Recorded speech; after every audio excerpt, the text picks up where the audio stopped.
Give it a go, Josh? Next year, though. All right.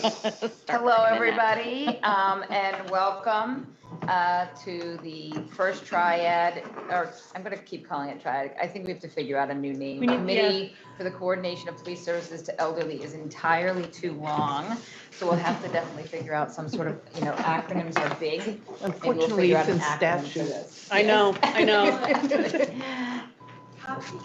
Copsies.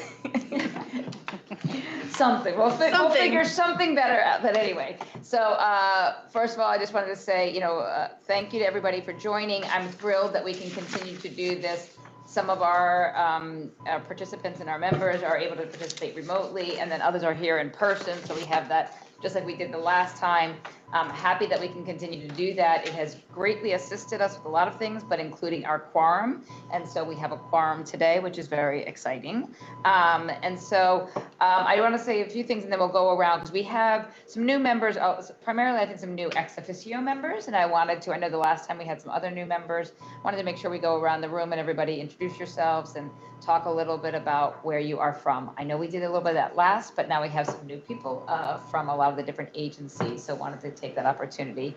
We do have a new deputy commissioner at the Office of Public Safety. Unfortunately, he wasn't able to join us today, and I know he was disappointed to be able to do that, but he had to attend an event in Buffalo. So at the next meeting of this year, I'm sure he'll be joining us and you'll all get an opportunity to meet him. His name is Michael Bonds. He used to be the #2 in the Kingston Police Department, and he's been a great asset to us, has a lot of experience in a lot of the different areas of OPS. So we're really happy to have him on board.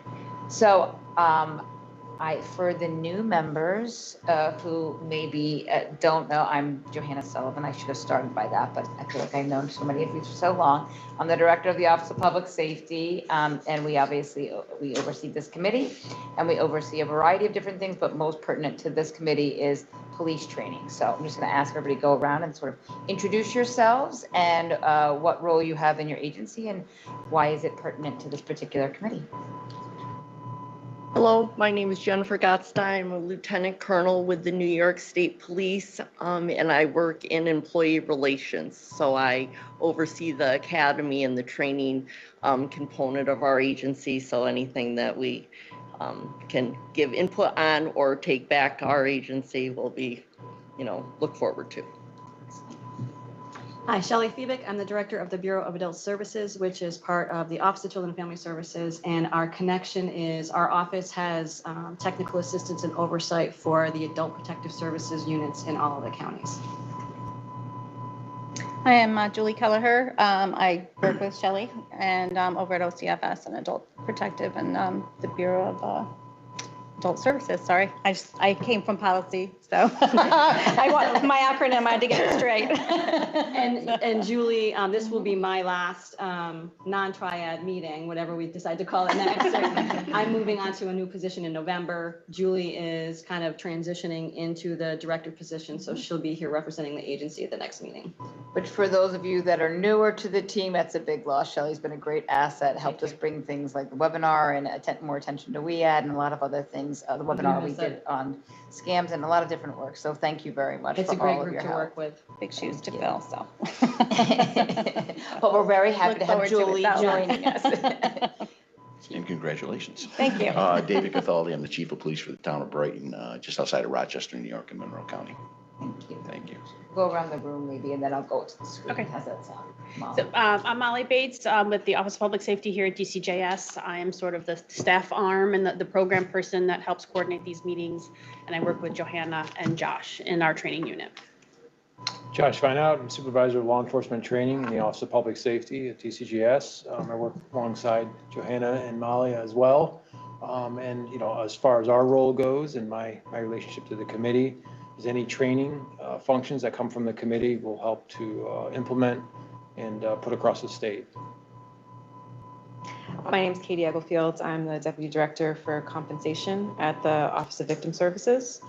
I oversee the Victim Compensation Program, along with some other things. Our previous nominee to this, so I just got nominated for this term. Kathy Davidson just retired last month. We miss her dearly. And I know she really enjoyed her role on this, so I hope I can contribute. We're told your name tenants coming hot off Yes. the press. So. That's fine. I'm happy to fly under the radar. Happy to have you join us. Thank you Thank very you. much. And yes, Kathy was a great asset to the committee and really helpful to us. Lisa Marie Capello. I'm with the Office of Legal Services. I've been at DCGS for 29 years, so I've pretty much done everything.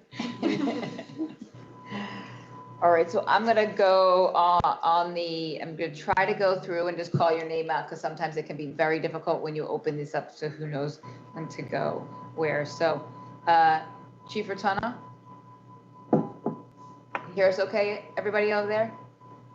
I can hear Chief Steve Rotorno with the Cicero Police just north of Syracuse. Thank you very much. Gary? Hi, Gary, can you hear Gary. us okay? Yep, I can hear you fine. I'm Gary Great. Ertl. I'm the chief of the Special Investigations and Prosecutions Unit from the Erie County DA's office, which amongst many different types of cases we oversee financial exploitation of elderly people. Thank you. And Julie? Hi everyone, my name is Julie De Leon. I'm the Chief of Trial Bureau 30 at the Bronx County District Attorney's Office. And Andy, I'm going to be remembering constantly, Andy, how to pronounce your last name with the Andy Ajulo. Hopefully I got that right. Yes, I'm glad that you had that written down in your notes. I'm Andy Aujula. I am the Assistant Attorney General in charge of the Westchester Regional Office of the Attorney General's Office. Nice to see everybody. Thank you. And then from the NYPD, I believe we have Lieutenant Bowden. Yes, hello everyone. I'm new to this cabinet. My name is Jackie Bowden. I currently work in the Community Affairs Community Outreach Division.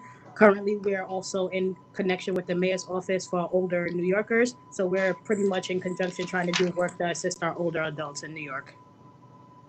Great, thank you very much. We've always had some great participation from NYPD on this committee, so looking forward to your assistance with us. And Crystal from NYSOFA? Yes, hello everyone. My name is Crystal Collette. I'm the Assistant Director for Special Projects at NYSOFA. I'm representing our Director, Greg Olson, today, and really happy to be here with you all. Thank you very much. I think I've got everybody. Did I miss anyone online? Okay. All right, great. Thank you very much. So I think timing is very fitting since last Thursday was World Elder Abuse Awareness Day. Happy to have us all here to talk a little bit about how each of us participated in that and did some of our work, and obviously talk about some of our new initiatives. For our office, for our agency, we were pleased to participate with OCFS in an awareness event that they held on World Elder Abuse Awareness Day. We did a variety of different announcements throughout the agency, throughout our social media, reposting various awareness events that people did. So we really were happy to participate in that, and happy that OCFS brought it to our attention to make sure as a committee we could kind of do that. So as we go around it later, please feel free to share some of the work that you did on raising awareness with WEAD, or what work you've done there. That'd be really helpful. Looking forward to today. We're, at the last meeting, I know we had talked for a long time about website and trying to figure out how we can structure that. So Molly, I know, sent to all of you a mock-up based upon some of the feedback we got the last meeting and that she received after the meeting that we'd like to talk through with you, kind of to meet our mandate about being a clearinghouse of information on the issue. So we'll talk a little bit more about that.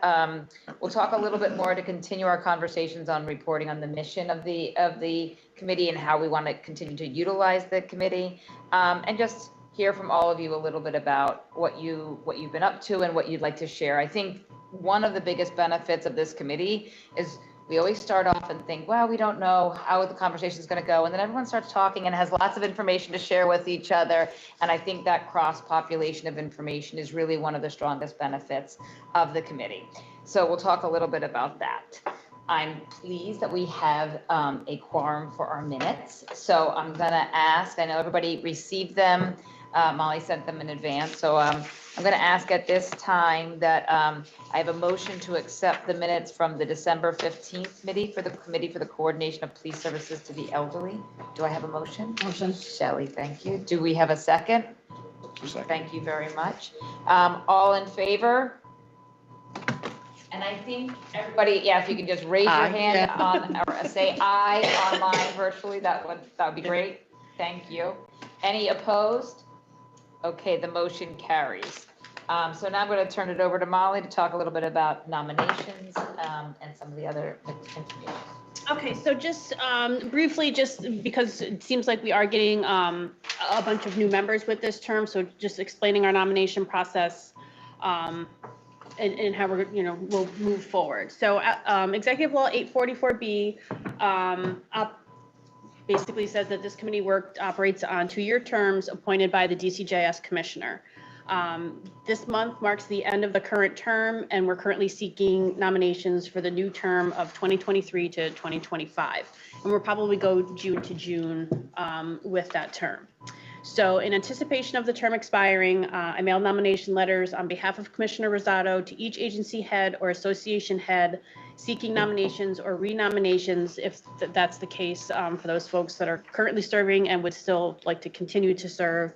And they've been sent out to all of the agencies and associations that are outlined in the executive law. So I know the past term we had some agencies that maybe didn't necessarily respond, but we've reached out again and we'll be, kind of knocking their doors down to maybe hopefully get some more folks on the committee. So the next steps with that is for those folks that I have received a nomination for, I'll either be contacting you if it's a new nomination, if it's a renomination, maybe not, for just a brief bio or a resume, so that can be sent up to our commissioner's office so she can review and make her determination for the appointment. And then once that decision is made, an appointment letter will be sent to you directly, most likely from me, just welcome you to the committee, with your term dates. And then moving forward, then will just be your point of contact for the next 2 years for this term with our different meetings and initiatives and projects and things like that. So that's just sort of an overview. So if you get, a weird question for me, like, why would she want my resume? That would be why.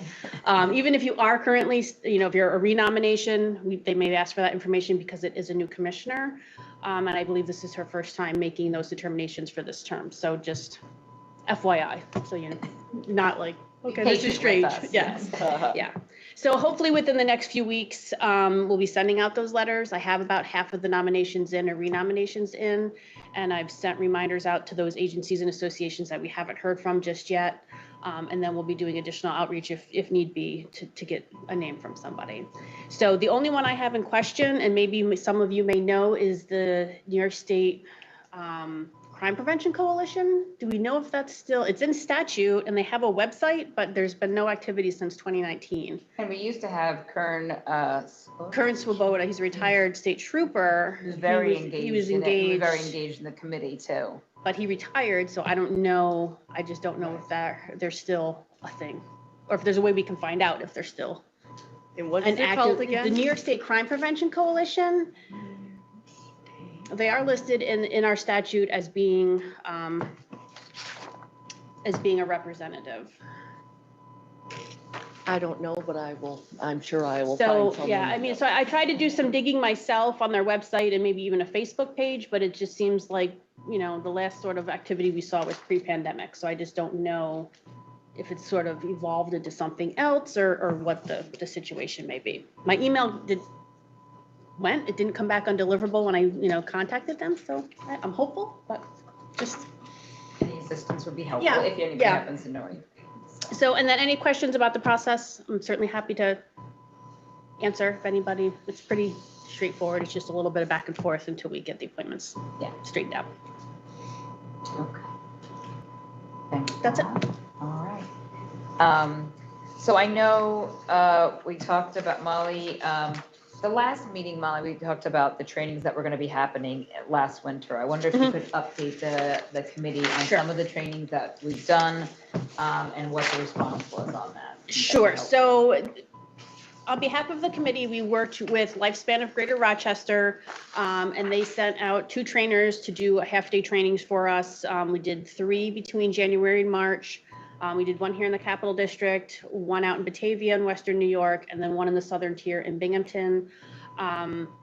I thought it was very, very good. It was very, very well received. We didn't get huge numbers of attendance, although the one in March was right around the same time we got a giant snowstorm, so I think that might have limited some of our attendance. But it was kind of like just a brief overview. Some of the topics were just elder abuse, scams, financial exploitation, lethality indicators, capacity issues, the role of EMDTs, the relationship between APS and law enforcement. It was very, very good. We had about 75 in total attend. I know Lifespan has always said our door is open if they want to do more training. I think they're willing to do it. I think the half-day format really does work out well. Timing-wise, we did like a 9 to 1, so it gave people, time to travel on, on both ends of the training. It's just something that I thought was very good and very well received around the state. And it's something we have wherewithal to do more of this year. We certainly can. We certainly have, I believe, budget funds to do them. Not that they were a big cost. They weren't because of our relationship with Lifespan. It wasn't a huge lift for either agency. So it's something to consider, I guess, because later on we'll talk about. Everyone, they have such a subject matter expertise in this area. So it's great to be able to bring them on board. And just conversely too, for those folks that are new in 2021, we did our webinar, I believe, our financial, it was. I think so. I think it was 21. Really 2021? It might have been. I think Gary. It was 2022. Or maybe it was January of 22. Yeah, I think it was 2022. Okay. But that's another option, obviously, to explore because we did have we had over 100 people attend that, or close to 200, I believe. And even afterwards, I did get outreach, hey, can I have the PowerPoint? So even though if it was informational and they were getting information, a lot of people attending wanted to go back and present that information. So I thought that was very good, on both ends. So that's also, something that is an option. And those we're, I can talk for really high level, and then turn over to these guys talk about. We will be very soon rolling out an online learning management system for all law enforcement. So all law enforcement will be able to access it. And we can post some of the products that this committee has done.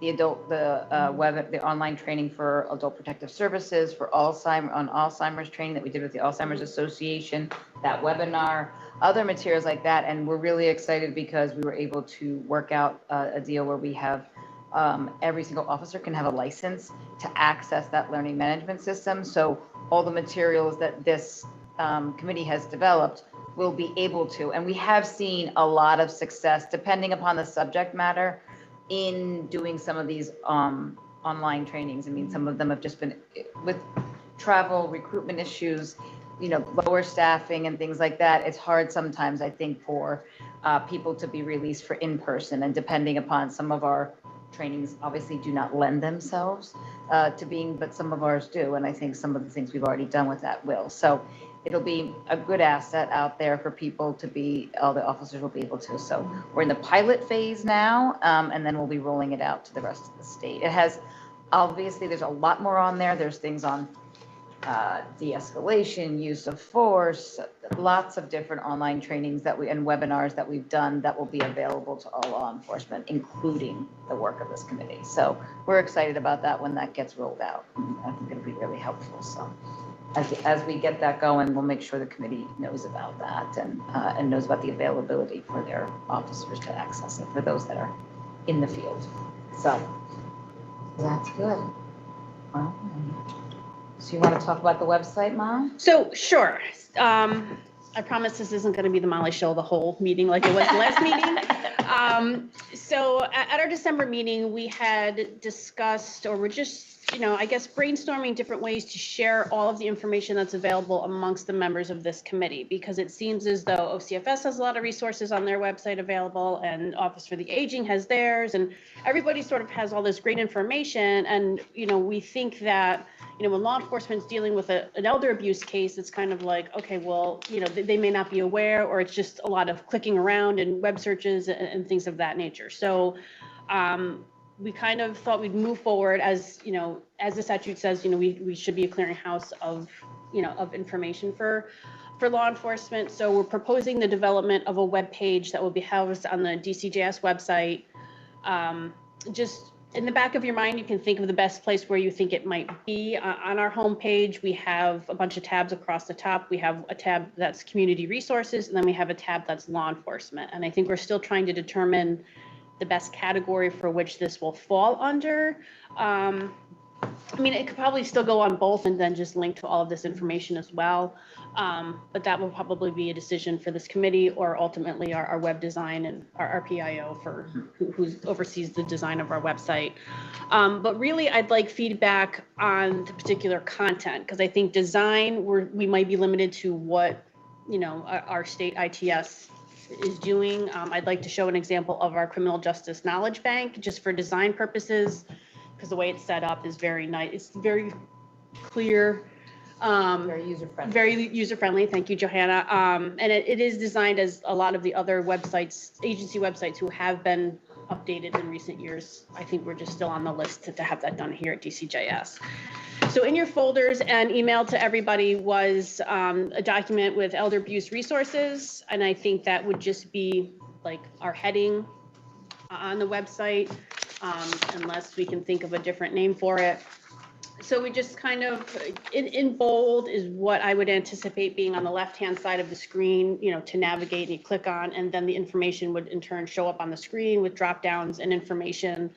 A lot of the websites now have very good like graphics and pictures. I don't know if that would be something that we would be responsible for, or if the web design folks do that. I'm not really sure. We'd have to find out about that. Obviously, you know, if we're using pictures of people and things of that nature.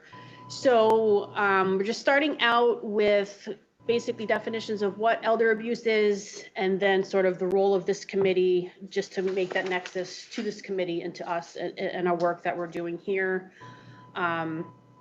With the law enforcement resources, and a lot of this information, for those of you that aren't familiar, and I apologize for jumping around, but a few years ago, we put together a law enforcement toolkit, which we don't want to post that on our website because there is sort of some investigatory and law enforcement sensitive information. But some of the information obviously is good for the general public. So I pulled some of that information right from our toolkit in hopes of putting it on our website to make it more public for folks. So those of us that are here in person, I apologize because we're not going to be able to link to what I have linked here, but I did send it to everybody electronically. So, you know, you can certainly take a look. So under the law enforcement resources, we have the first one is Adult Protective Services, with a little bit of a description of their role, what they can do, how they can assist law enforcement, and then a link to the OCFS website with each county contact, so they can just click there and find out who they need to call right in the county that they're working with, or where, you know, or the case that they're working on. And there's also a link to, you know, the title for Adult Protective Services. There's a link right to the OCFS webpage for their Adult Protective Services webpage. So that information is there. The same applies for the New York State EMDT program. They have their own website, which has a wealth of information on it. They have webinars. I thought it was a very, very good website. So that links right to that. Just provides a description of EMDTs, how they can help, how they're set up. And then once again, contact your regional EMDT coordinator, and it links right to that page on the EMDT website. So I think those are very good resources for law enforcement if they're not aware. We've tried to make the law enforcement community aware of these resources that are available, but, you know, over time people may forget, things change. So it's just another, you know, another avenue for law enforcement to use for their cases. I think one of the things we talked about last time is we've sent memos out on behalf of this committee announcing APS work and connecting that EMDT, and the hope is something that would live live on the website would be an automatic go-to available, so they don't have to try to find an email or a memo or whatever that we've sent back in the past. I mean, and I would hope that somehow we would communicate that this website is available once it's finalized, approved by the committee, approved by ITS and our PIO, and, you know, all the channels that we have to go through for all of that stuff. But just announcing it, I think, would be great for law enforcement, so, you know, it's kind of like a one-stop shop for things that they need. The next category that we were proposing is just one on training. And we didn't really want to include the links to our online training courses because for two reasons. A, you know, some of it is a little bit law enforcement sensitive. And B, as Johanna mentioned, we're going to an LMS system. So it kind of, you know, is the opposite of our goal of what we're trying to encourage everyone to go to the LMS. Once that is up and running, we can certainly, you know, amend the language in this to say, you know, contact DCJS to access the LMS and the catalog of training that's available to law enforcement. Some of our trainings in LMS are not specific to elder abuse, but they certainly would benefit from some of the cases and stuff that folks are working on. So, but we did put our general policing email address, which goes to us in the training unit, and then we can triage it as it comes in as to, you know, the best way to answer it and disseminate those links and whatever we need to do for the training. And the other thing, if people reached out, if law enforcement reached out to us, Molly, we could provide them with a portion of the basic course.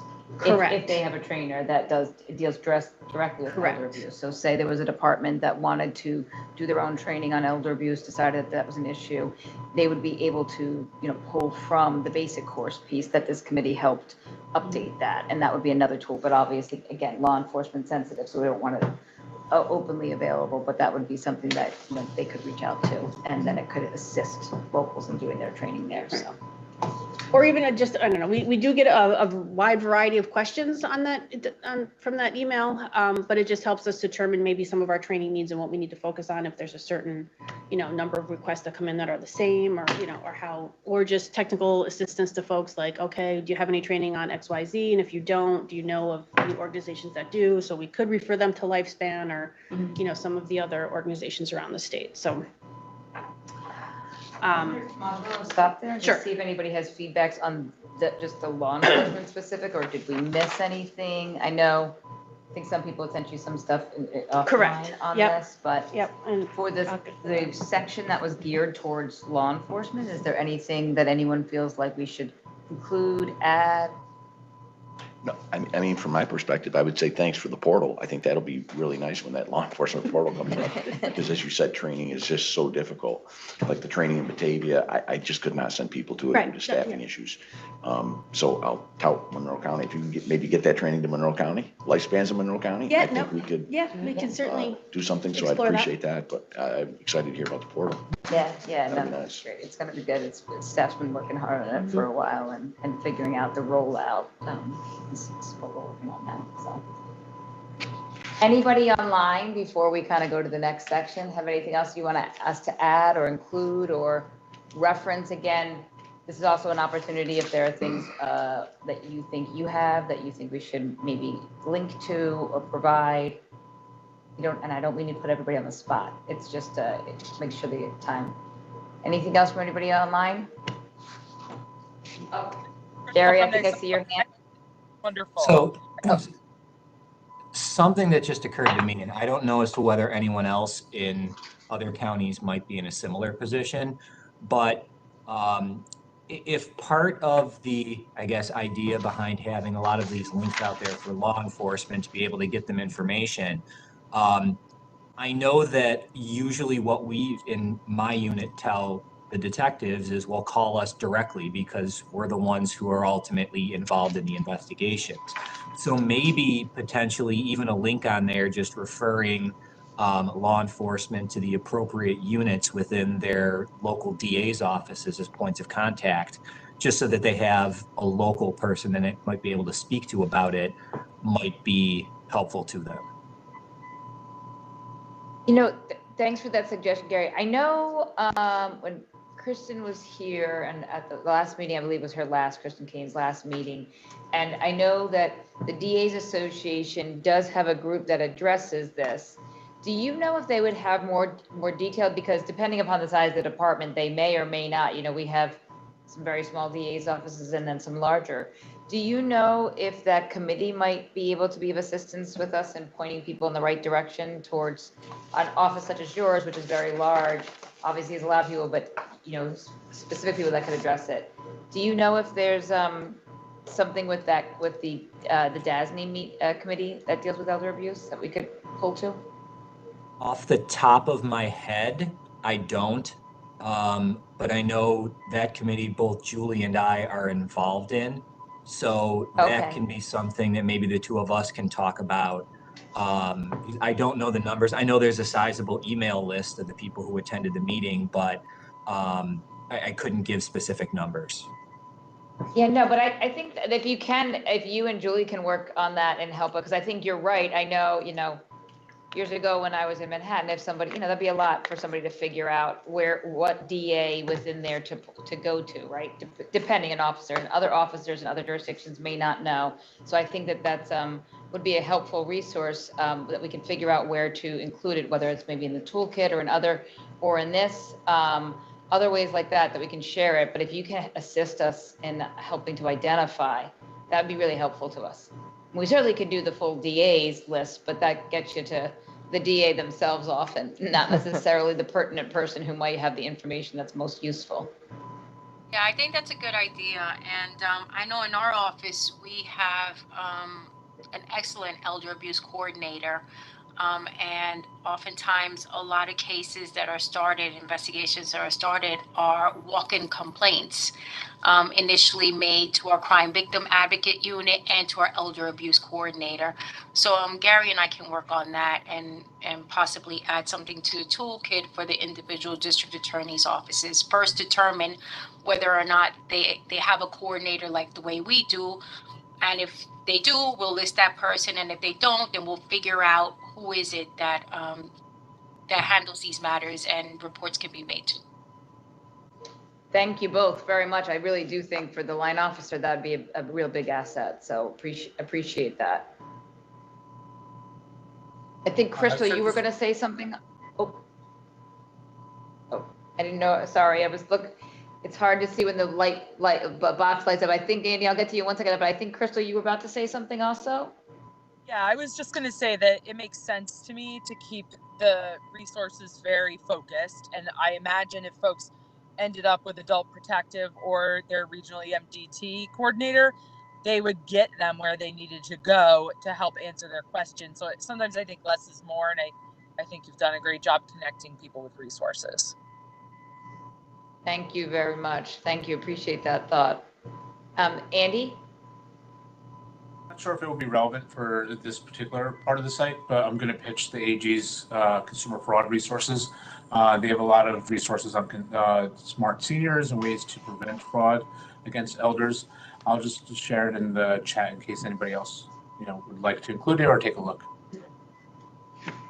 Thank you so much. I know we have stuff on consumers under the community, I assume, now. Even under the educational supports, okay. We have a sentence, information is available on popular scams. So that's where I linked to the seniors, to the document that Andy had shared, the Smart Seniors webpage on the AG's office. Thanks. And then and then through the consumer protection bulletins, after our previous meeting, Julie had shared the federal website where you can sign up to receive consumer alerts. So that links to that website.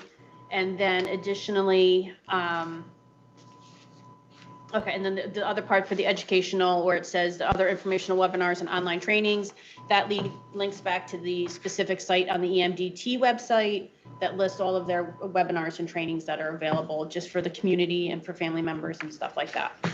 So that was my thought process behind our educational supports. Thank you.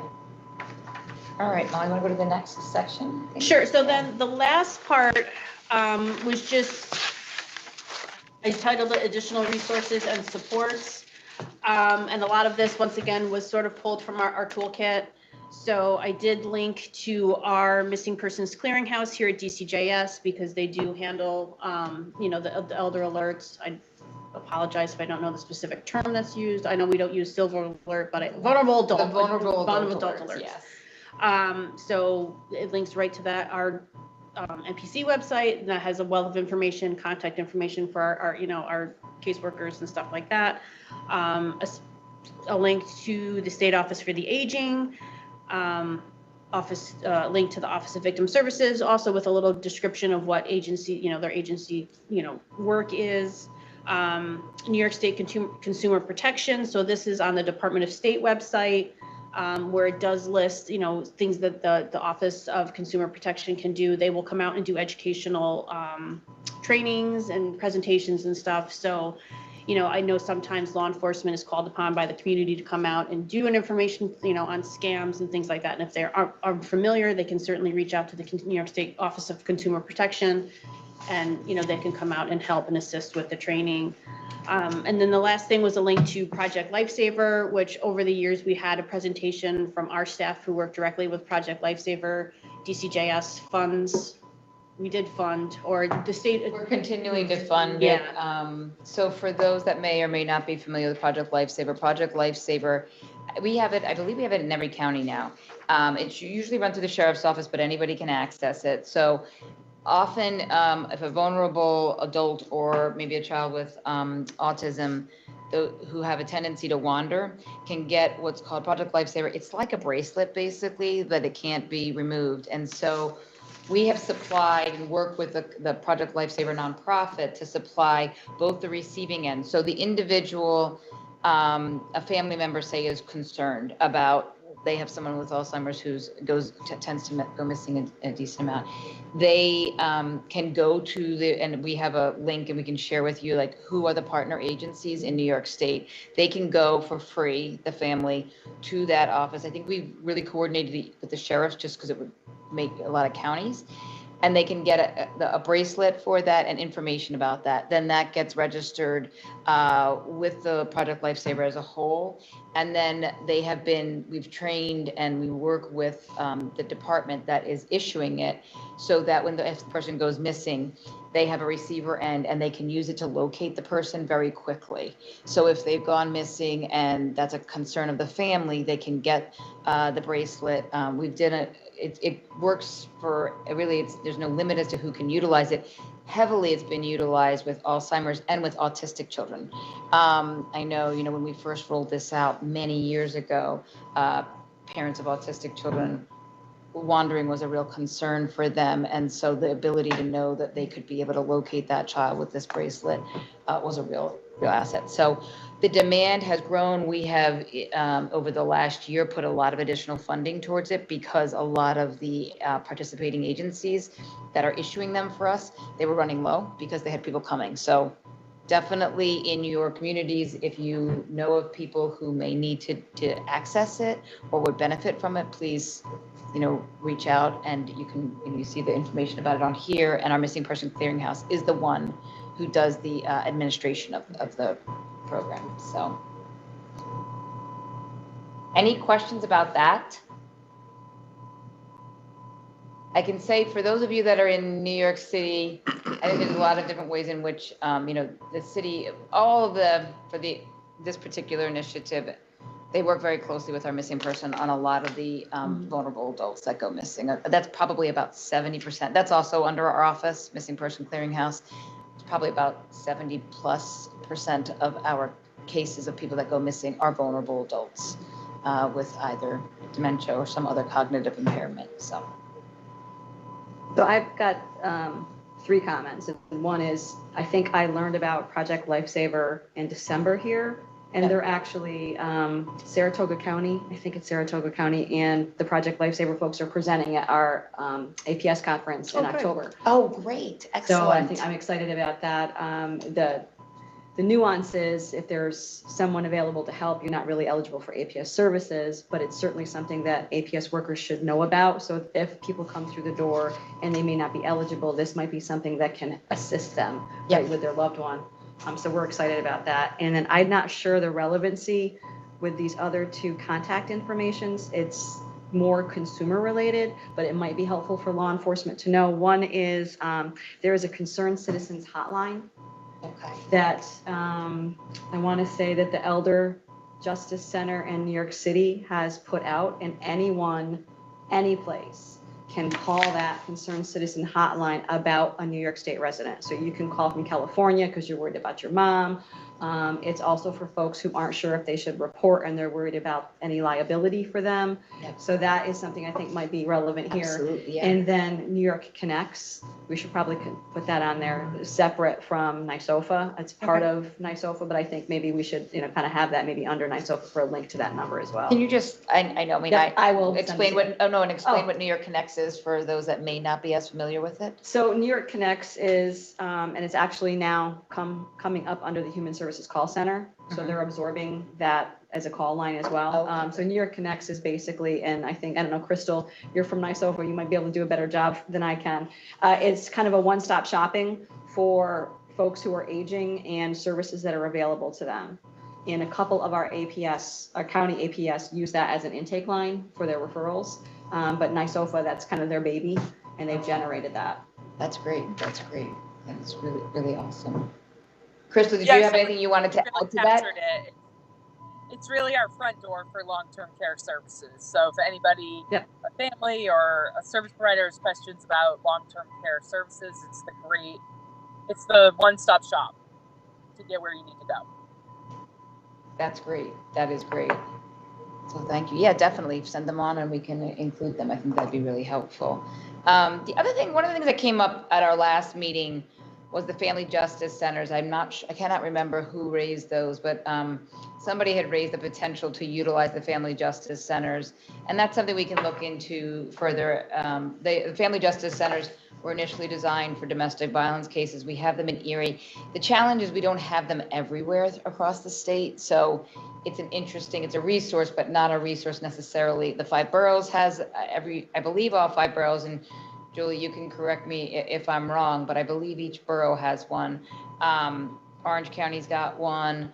I know Erie has one. So there's different family justice centers throughout that really were set up to assist domestic violence victims with anything from family court issues to local social services, to a variety of different, the one-stop shop is what made me think of it when you referenced it like that, Crystal, is that a variety of different things, but a lot of times, also elder abuse does happen in the family too. So it could potentially be a resource too. So we'll look further into that and decide whether or not we think that would be an additional. But as I said, I'm trying to get a handle on whether or not we can have a comprehensive list, because some of them are funded by the feds, some of them are funded at the local level. They have a variety of different mechanisms. So getting one complete list is something I'm going to see if we can figure out. So. Anybody online have anything else for the additional resources section?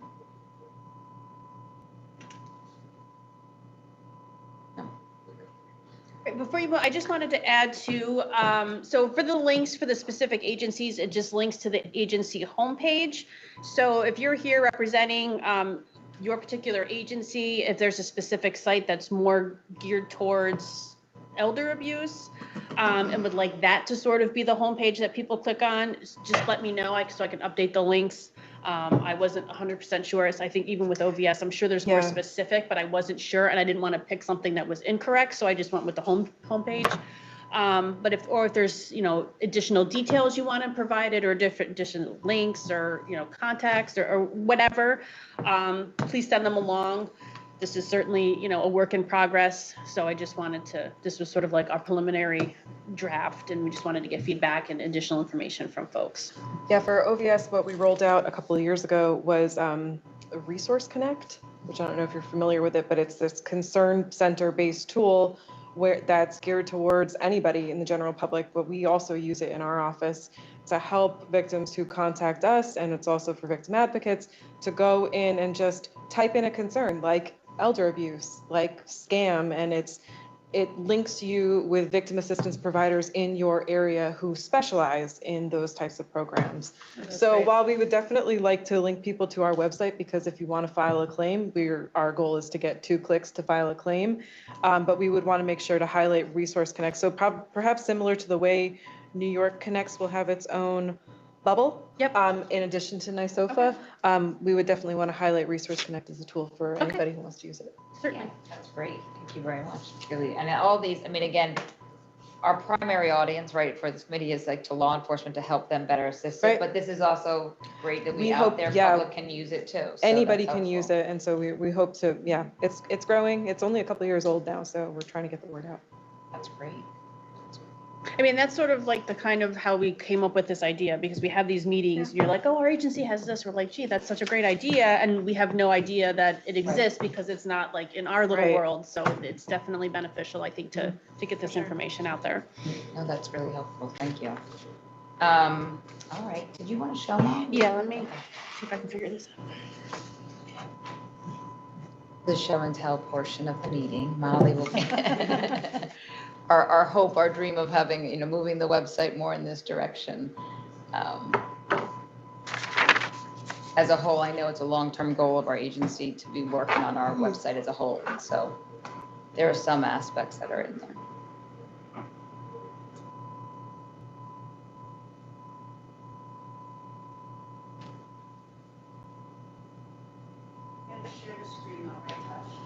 Yeah, you have to go down to the bottom icon there now go over to the right. Yeah, right there.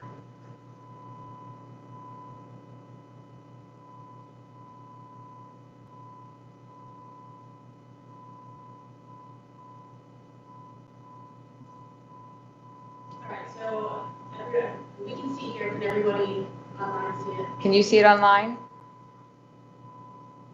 Yes, I see nods, Mom. Okay, so basically, this is one of the newer websites that was developed here at DCJS, and we just kind of like the format. It is very similar to some of the other websites around the state. So we would figure, like have the title, whatever we're calling it, and then an overview, and then here as programs, research, consortium, and resources, we can link to our different topical areas that we would like. Like I said, I don't know who necessarily fixed, the graphics and the pictures, but that's certainly something. I'm pretty that, sure I was involved. I'm pretty sure Janine our PIO has a heavy role in this. So, Yeah. and then just with the learn more, we click on to the different links that we have. With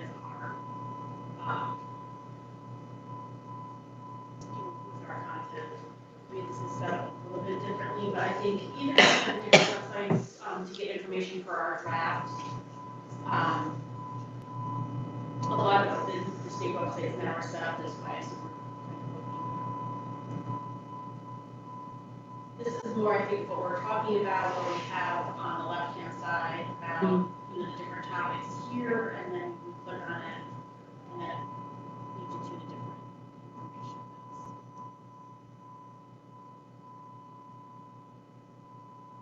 That was sort of our thoughts, certainly along with any other thoughts. Like, this is like a state template that they're going to be using, so we kind of have to stick to this format, but it is very.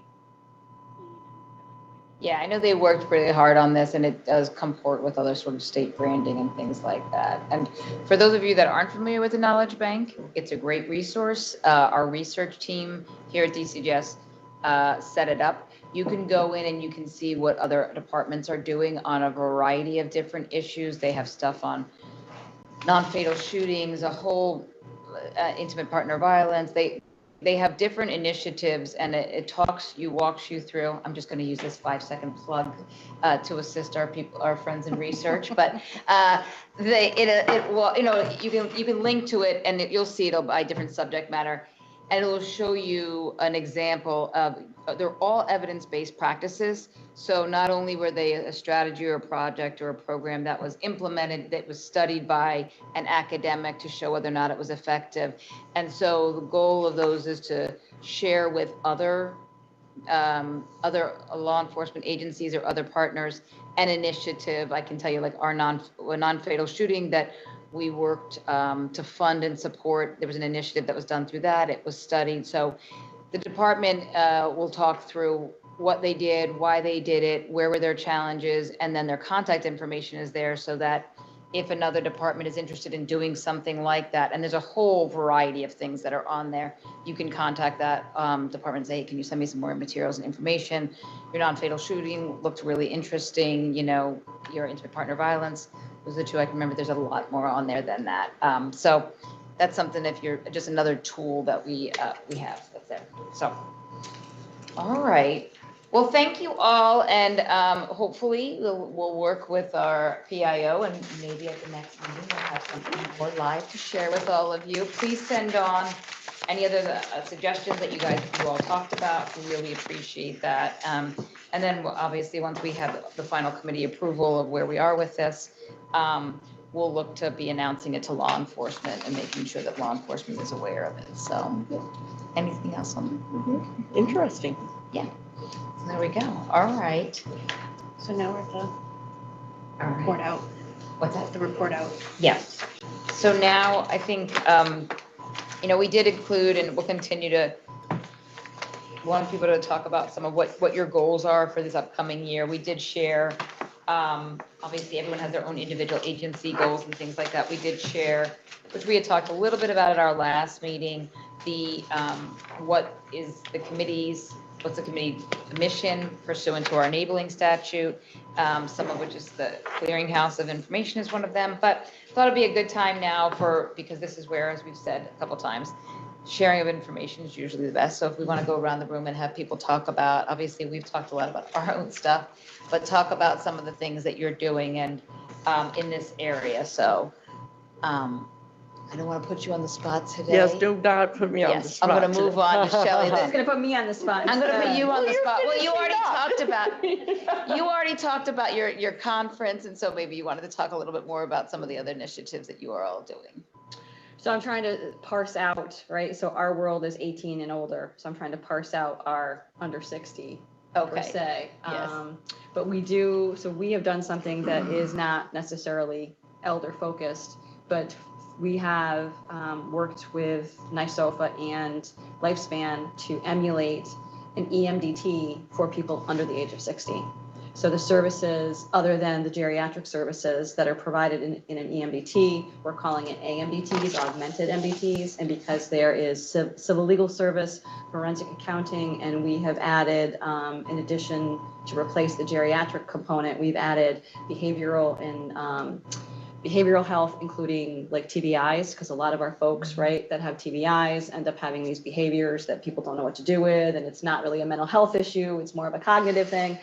So we are in our second year of that pilot, and it's in, I'm trying to remember the counties. So I'm looking at, I think, Tioga, Broome, Otsego, there's a 5-county hub there. So we just actually started seeing cases probably January. Okay. So under the age of 60. So taking the success of an EMDT for our older populations, we're opening up that to younger populations, and we're including self-neglect, which EMDTs don't include because they're more abuse oriented. Mm-hmm. So we're excited about kind of watching that grow and, taking some data on that to see if it's worthwhile to find some funding to try to grow that like EMDTs have grown across the state. Yeah, if you can share that with us, because for me, the Missing Person Clearinghouse group, that would be of assistance. They do have a group of people that are vulnerable adults due to cognitive impairment that that aren't necessarily over 60, that have other cognitive impairments that might really benefit, at least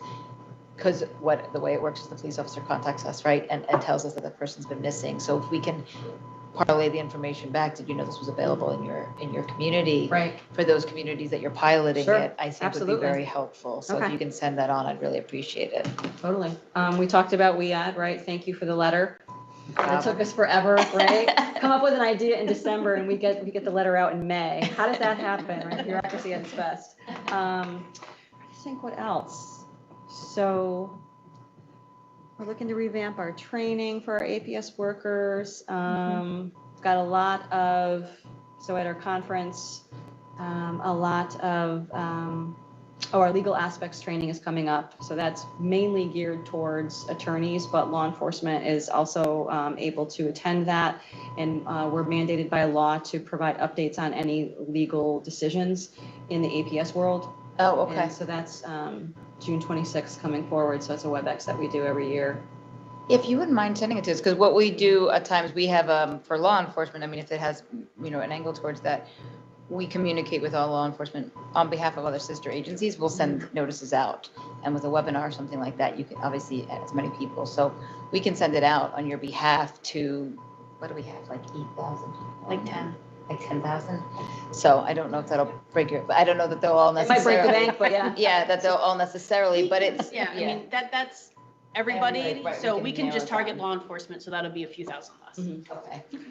And make that, and the same thing with the conference. I mean, if we can be of any assistance in announcing it, I know you guys have worked together on that before, but if we can be of any assistance in announcing it for law enforcement, and making sure that, they're aware of it and that it's available, please send it on and we'll do our best to kind of connect up with Absolutely, them. we'd like to have more representation, especially day one, which is kind of geared towards attorneys and law enforcement on day one, and then day two is more practitioners. Yeah. But Okay. Yeah. Definitely. Thank you. Skip. Ditto, you can say It went ditto. too, yeah. Exactly. Right, not next time, not next time. Yeah. I won't say ditto, but I would just say don't take for granted. I mean, we have a lot of new faces just in our department and in our county. So the training that we think everybody has had, they need it again. And we Right. just need to keep that continuation Yeah. going. And a lot of what you're talking about here, I've heard about it, but there's a lot of new people, a lot of new faces, a lot of new executives across New York State. So you just got to keep pushing it out because the turnover is just, I know, we there's see been a it. lot of turnover. That's, as some of you may or may not know, the registry, all new execs have to report, to our office, and that's a portion of our office, that is the registry.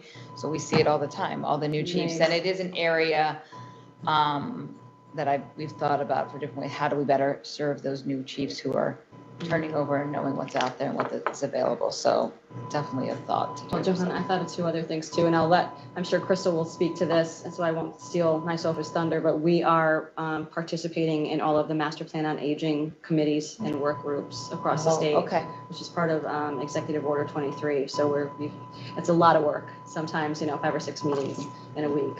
Wow. So we're trying to spread that across our office. And the other thing is that we have heard that, so ACL, Administration on Community Living, is the federal arm that oversees protective services for adults. Okay. Right? And so we have heard that they are going to be proposing some federal regs for adult protective services, which don't exist. Okay.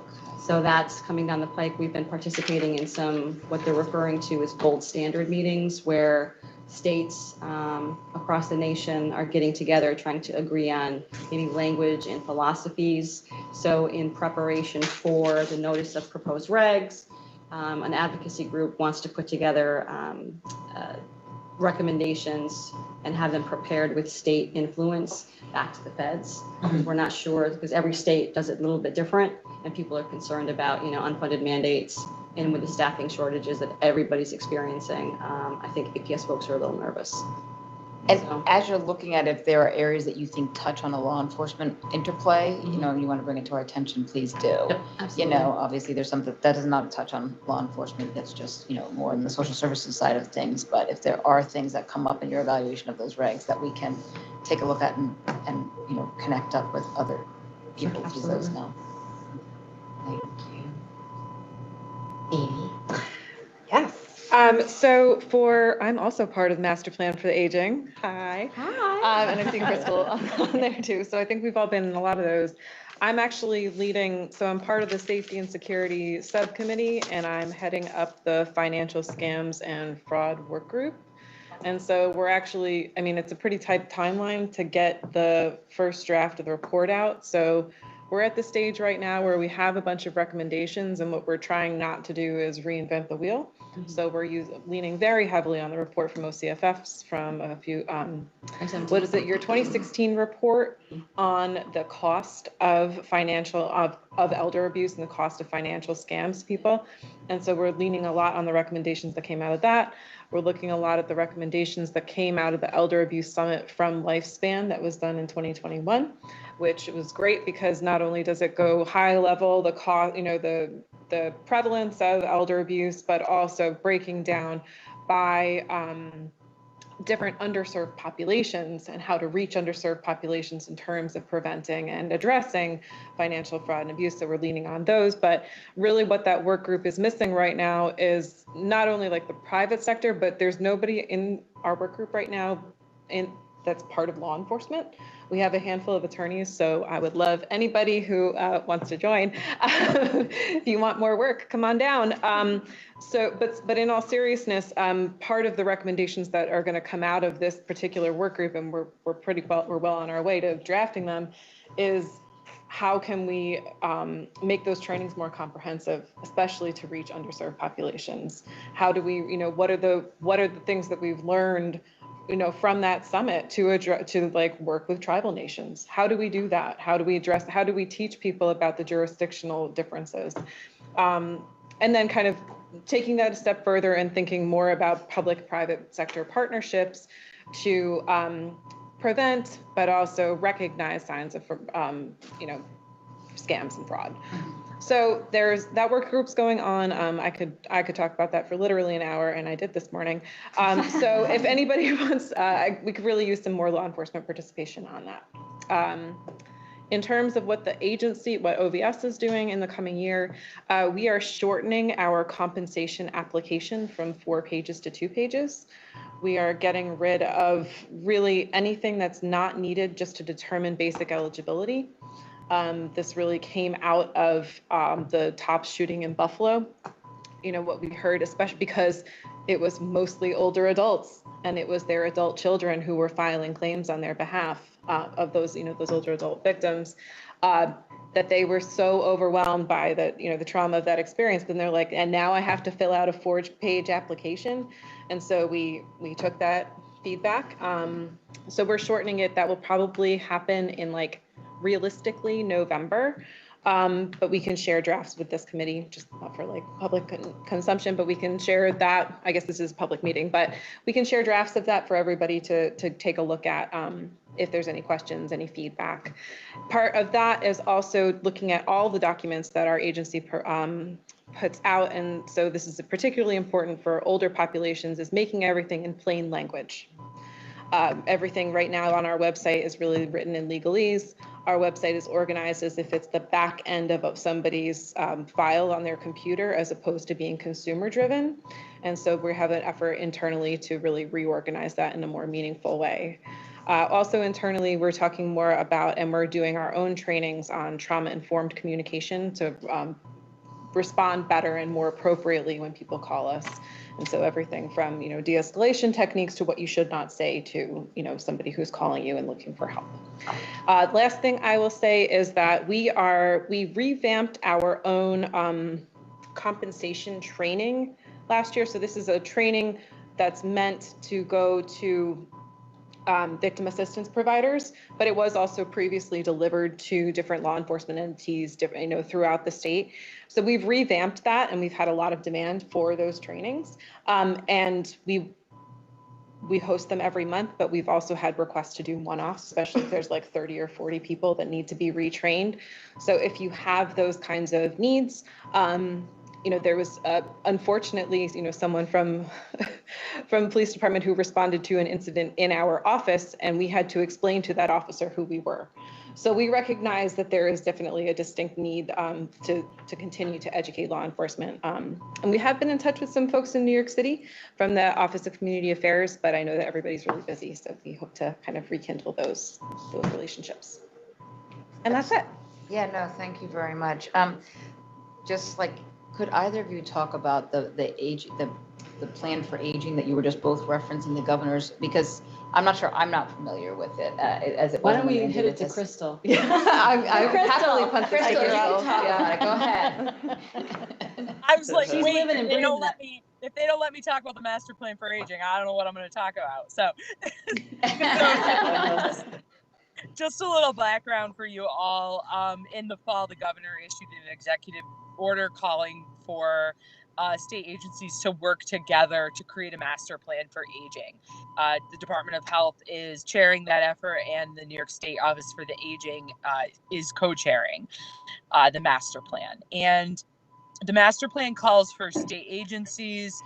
There's a list of 23 state agencies all working together, and stakeholders from the community that all serve aging New Yorkers to come together to create a blueprint for how we're going to support and really celebrate all the gifts that aging brings, all the wisdom and the economic contributions that people bring to our communities as they age. And so there's a safety and security subcommittee. There's, I think, 8 subcommittees of the master plan. And the safety and security subcommittee has, I think, 3 or 4 work groups. Abuse, which is really comprehensive of physical, emotional, sexual, and financial, and neglect. So all the different types of abuse. Scams, which Katie mentioned she's heading up, or Scams and Financial Exploitation is the title of that group. Technology, so both ways that we need to ensure safety and security when older adults are utilizing technology, but also ways that technology can provide safety and security for older adults. I'm missing one, right, guys? Help me out. Is there another work group? Maybe that's it. I blanked out, Crystal. Yeah, I know. Yeah.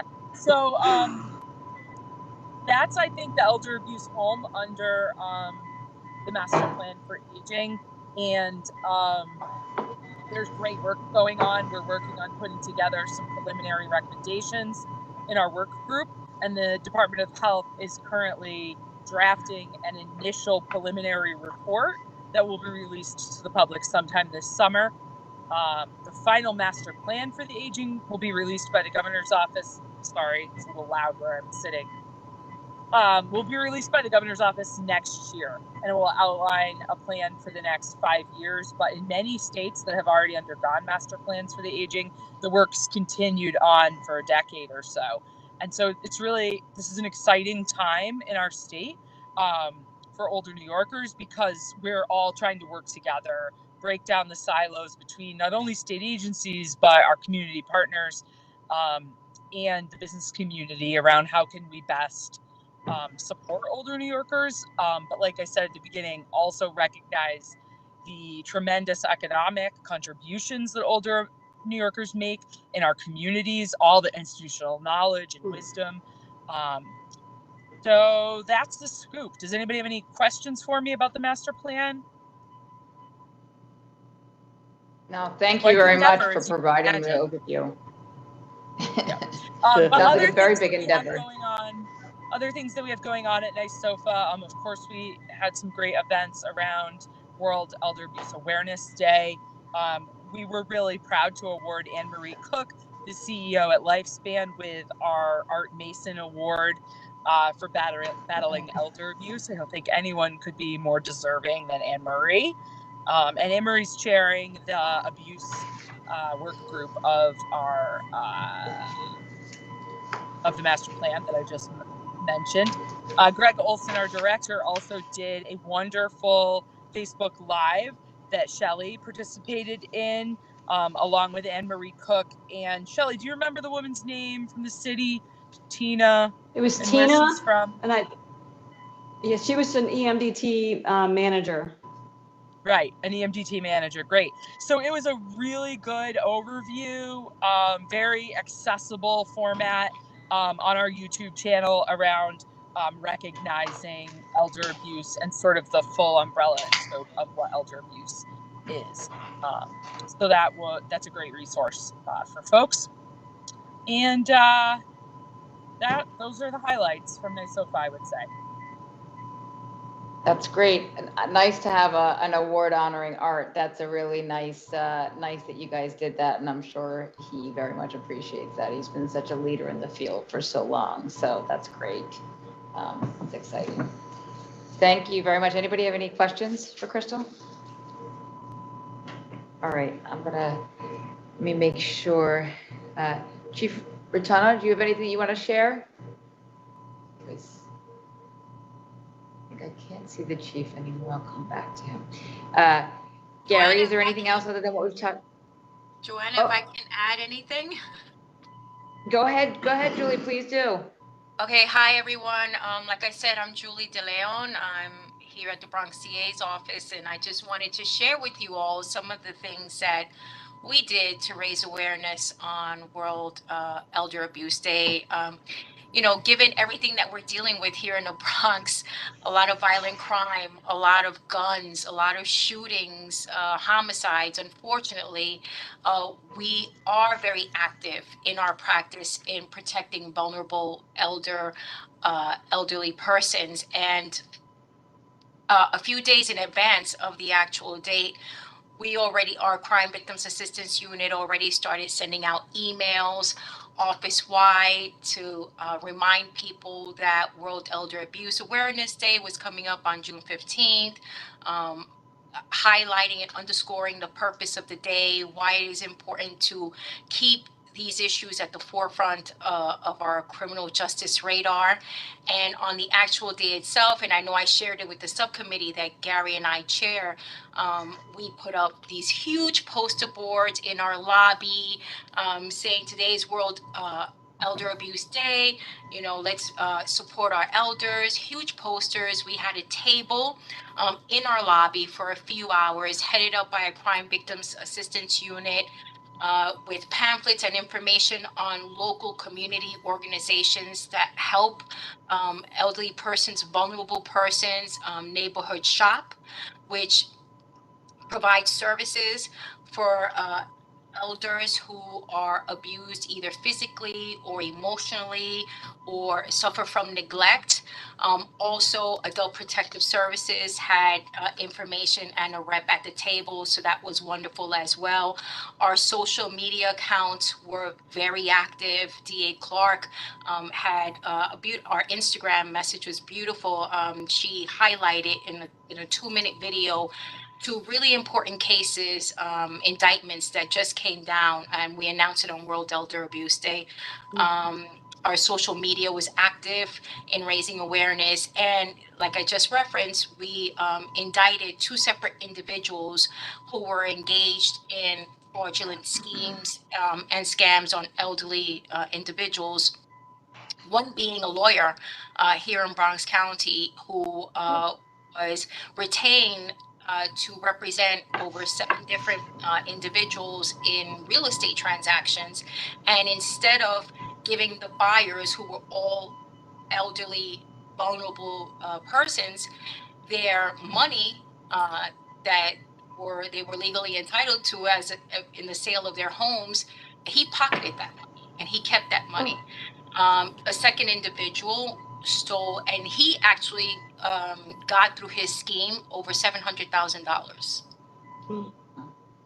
Then we indicted another individual for fraudulently stealing over $120,000 from a woman who is in a nursing home, and she had given her checkbook to an individual to help pay for her bills while she was in a nursing home, and somehow he got his hands on it and he stole over $120,000. So I'm very happy to see that with everything that we're dealing with, that we are still dedicated and committed to helping our vulnerable population. And we're going to keep doing what we're doing. And obviously, I will let you guys know and let the subcommittee know via emails. But we're very active in that area, and we're very determined to keep being active in this area of the law. So that's it from me. Thanks so much, Julie. you. Yeah, I appreciate you sharing that when you did last week, but all of those initiatives and the press release around those cases. They're difficult cases, so really congratulations to the office on being able to bring them and keeping committed to it. So thank you very much, and thank you for continuing to share that information with us. I'm going to turn to Gary now. Hi. So I'll try to be brief. One of the things that we did for World Elder Abuse last week was we have our annual Caring Cards initiative, where internally within the office we collect essentially cards that will then distribute to elderly Meals on Wheels recipients, just so they get something from somebody when they get their Meals on Wheels. But in addition to that, we usually send them with information about free legal services that they can get through Center for Elder Law and Justice. The initiative is kind of a partnership with them. it's one of the things that we do to try to just get some community outreach to get increased awareness, especially around this time of year. I don't have the numbers as to how many cards went out, but I know last year we sent roughly 1,000 of them out. So I just wanted to briefly touch on that. Also, just to congratulate Bronx on those 2 indictments. I loved seeing that when that came out. Aside from that initiative, one of the things that I've been trying to do in the last maybe month or so is with Center for Elder Law and Justice, we had sort of a group roundtable discussion with our local APS department to sort of facilitate things to look for in potential criminal cases, and also to kind of suggest, well, when these things are taking place, maybe bring these cases to the EMDT. Just to kind of strengthen that pipeline of potential investigations to bring them to our attention so that they can be followed up on. That's great. Thank you so much. What a great initiative. The card initiative sounds wonderful and a great way to access and get, as we've talked about different times, it's hard sometimes to figure out ways in which to get to this community and to raise awareness with them. So what a creative way to do it, utilizing Meals on Wheels. That's great. Thank you very much for sharing that and your other efforts. So who am I? Andy, did you want to share anything else with us? Sure. There are several initiatives within our office to protect elders from abuse. I'm not going to go into everything our office has been doing, but I thought it would be worthwhile to mention the legislation that was passed earlier this week. Excuse me.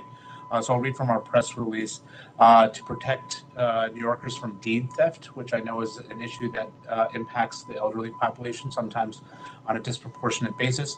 The bill, which was co-authored by Attorney General James and passed by the legislature, will enable prosecutors to effectively file legal red flags on homes where deed theft is suspected, which will help ensure scammers cannot take out loans against the ill-gotten property. The legislation will also make it possible for New Yorkers to remain in their homes and stay eviction proceedings when they can show reasonable evidence that deed theft against them occurred. The bill will also expand protections of the Home Equity Theft Prevention Act, which allows homeowners in distress to cancel a contract on their property. And we're very excited that that legislation passed, and hopefully will protect others from deed theft, which is becoming more and more commonplace in our state. Andy, would you mind sending some more information about that to Molly, and she can send it around to the group? I see a handful of us making furious notes, so I think that might be helpful for us to be able to share to make sure. I think, we've been involved with various legislation too, and it's just continually making sure the word gets out about it, I think would be really helpful. So if you wouldn't mind sharing that with Molly, that'd be great. Sent. Thank you very much. No problem. And Lieutenant Bowden from NYPD, I don't know if there's if you can hear us okay, and I know this is your first meeting, so I don't want to put you on the spot either, but if there's anything you'd like to share, I want to give you the opportunity. I lost audio. So. Oh, she said I lost audio. Okay, got it. And I wonder if that's what's happened with the chief. Maybe he had to pop off. I don't know. Chief, Chief, are you there? I think he had to pop off. Okay. Did I miss anybody? I think I've got everybody on. All right. That's great. Well, I really appreciate it. It's these types of conversations, just hearing about what resources you all have, taking notes, and then we'll figure out ways in which to incorporate the ideas for the webpage in and share it with all of you between now and the next meeting. And continually, other things that you think about, please continue to share them with Molly so that we can make sure we share them, not only here, but into the law enforcement community. If there are other resources you think, or trainings or things like that you want to make sure we bring to them, please do that. So, and I thank all of you for your continued commitment. I'm always, I come out of these meetings never knowing, and then I was seeing all the commitment that everybody does on this issue is really empowering, and we really appreciate what you do every day, and appreciate being able to partner with all of you to help protect elder New Yorkers. So thank you all. For those that are traveling, have a safe travel back. I don't know if I need to make a motion to adjourn, but I'll make a motion to adjourn, I guess. And if there's no opposition, I think we'll adjourn. All right, thank you, everybody. Thank you. The chief had to run out and emailed me. Okay, that obviously that happens totally. Thank you, everybody. So now let me ask this, is this the first time you guys have ever talked about WEAD at this committee? I think you're the one who's initiated it. Yeah, before Okay, that so we make had. it bigger next year. I'm not gonna be here, but Yeah. make it bigger next year, We'll right? keep working on it and working.